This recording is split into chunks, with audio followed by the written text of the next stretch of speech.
Hey family, welcome back to my channel, the perfect place for positivity and entertainment. In some of the earlier videos I created, I asked you all to send me some suggestions of content that you want me to create. Thank you to everyone who actually sent me a suggestion. If you haven't sent one and you have some ideas, please send them to me. I'm still open to receive them and see what you guys have in mind. Most of the suggestions that I received had to do with me and my personal life. It looks like people still want to know more about who I am based on the suggestions that they submitted. So I decided to respond to one of those in today's video. Clearly you've seen the title of this video, so you know that today we're going to be talking about tattoos.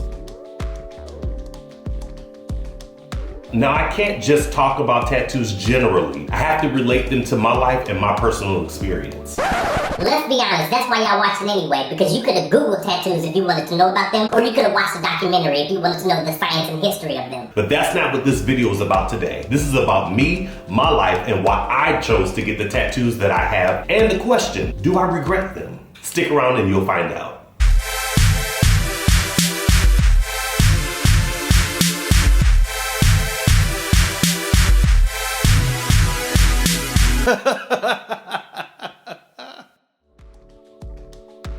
I'm going to share with you the tattoos that I have on my body now, the process in which I came to create them, why, when, and where I got them, the effect these tattoos have had on my life, and if I regret getting them at all. I myself have 5 tattoos. Well, technically I have 6 because I had one redone, but 5. And they all mean something special to me. As you may know, I come from a very religious background. It was strict, and I mean really strict. Evangelical, Pentecostal, holiness or hell, if you don't speak in tongues, you ain't saved strict. It really wasn't a thought to get a tattoo, but somebody asked me a question if I would ever get a tattoo, and I simply told them, I mean, if my mom died or something, I probably would, but I don't see that happening. Unfortunately, my mother did pass away a couple of months after that conversation. The day after she died, I remember waking up and the only thing on my mind was, I'm going to get a tattoo. That was the only thing I felt like I had control over at that moment. I also suddenly understood all of the rappers and people that I know who had tributes to their parents as tattoos on their body. It made sense to me that I wanted something to memorialize my mother with. And now I had an excuse to talk about her anytime anybody asked me about my tattoo. Now here's how it all went down. I found this random tattoo place in the Detroit suburbs. I sketched out the design that I was thinking of in my mind. Something just to give inspiration to the tattoo artist so that they can then create the actual tattoo that will go on my arm. And this is basically what it is. A half heart with a flower that says Gail's Boy. Now my mom had 3 sons, Darius, Richard, and me. I'm in the middle. Every time we would go back to Detroit to visit and we would see people that knew us when we were children, they would say, "You one of Gail's boys, aren't you? Oh, are those Gail's boys?" And so that's how we got the nickname Gail's Boys. So this is a tribute to her that only we as brothers can share.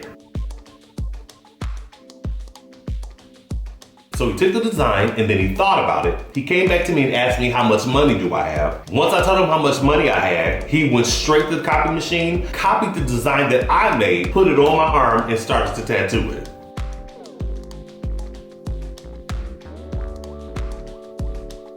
Part of me was okay with it because I designed it and it wasn't terrible. But also, I started to think, why didn't I just get up and walk out?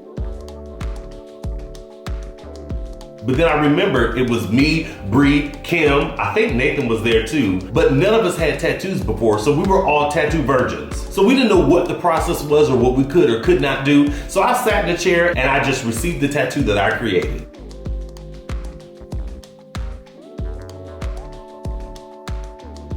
Now, when my grandmother found out, she just looked at me and went, "Did you have to get a tattoo though, where everybody can see it?"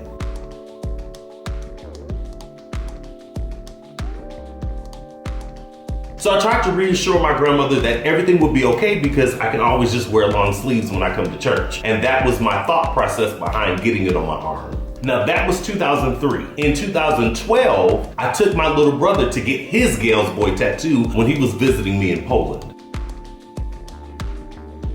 So while Richard was getting his tattoo, I thought maybe this would be the perfect time for me to get my tattoo touched up to look the way I originally wanted it to look. So I did, and I got it all cleaned up. It is what I originally wanted. So technically the touch on my arm would have been my 5th tattoo, but since it was a redo, I'm still counting that as 1. Now in 2005, I got my 2nd tattoo when I was living in Arizona. My friend Kawan was already going to get a tattoo and she invited me to come with her just to give moral support. I didn't think about getting another tattoo until I was in the tattoo parlor watching my friend get one. I looked through some of the tattoo design books and I finally found one that I felt I could work with. It was a cool treble clef and I decided to add flames and smoke to it to represent my passion for music. Now the actual tattoo does not look exactly like what I had planned, but I still like what it represents. Now on my 30th birthday, I got myself the gift of my 3rd and 4th tattoo. I ended up having 2 scriptures placed on my arm. One starts here and the other one starts here. And they circle around like the stripes on a candy cane. The first one says, if any man is in Christ Jesus, he's a new creature. Old things have passed away. Behold, all things have been made new. And the second one says, I'm completely convinced that the good work God began in me, he's faithful to complete it until the day Jesus Christ returns. These 2 scriptures epitomize at that time the struggle I was experiencing between my relationship with God and being gay. It represented me coming closer and closer to freedom from past bondage of misinformation, judgment, and guilt. My 4th tattoo, which I got about a week later, was less spiritual, but more sentimental. I know you guys see me talk about my mother, my grandmother, and my grandfather a lot. I rarely talk about my birth father because I didn't have a relationship with him. While I don't have any memories of his personality, I do recognize that I look like him. And thanks to my Aunt Evelyn and Uncle Tyrone, I have more stories about his personality, his life, and who he was as a person that I can hold on to and see what I've received from him in my own personality.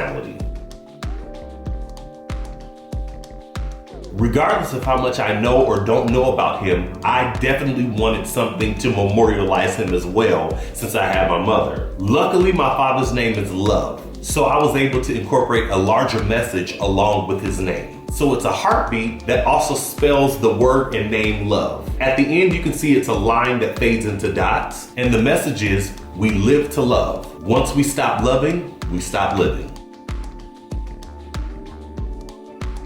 Both my 3rd and 4th tattoos I got while living in Poland. Now I have to say that I prefer getting tattoos in Poland.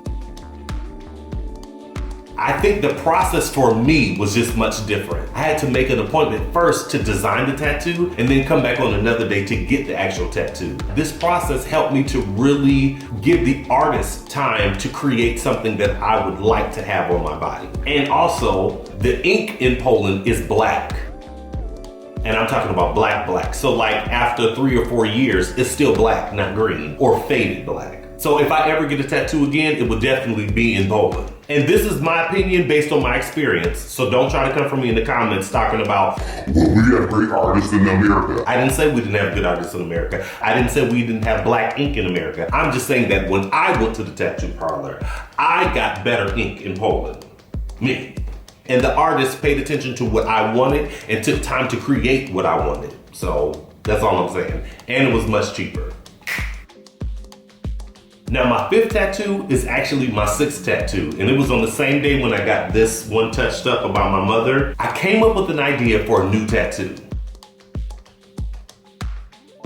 I've lived in a lot of places, and I've always wanted something that would document where I've been and where I am now.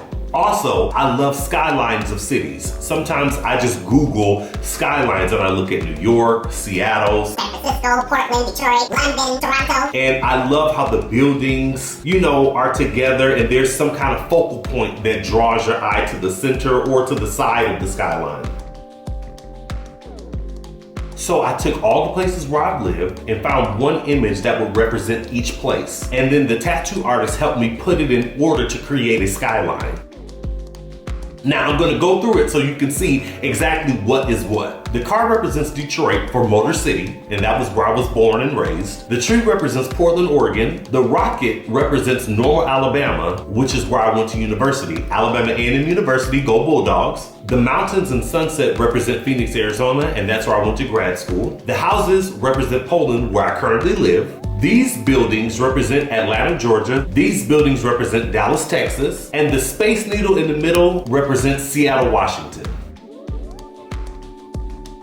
I love that my tattoos are conversation starters, both visually and because of what they mean. It allows me to talk about my journey through life. I did have some moments where I felt self-conscious in church or in corporate America because I didn't want to get stereotyped as looking like a thug or being a heathen. Overall, I don't regret any of the tattoos that I have. I'm not a person that lives with regret. Each tattoo means a lot to me. They're part of my history and my journey. They tell my story, or at least a portion of it. And since my story is not done, who knows? I may get some more in the future.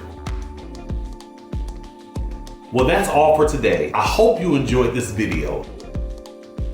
If so, please don't forget to like, comment, share, subscribe, and click that notification button if you want to be notified of future videos. Also, please follow me on all social media platforms at Brian Fentress Official.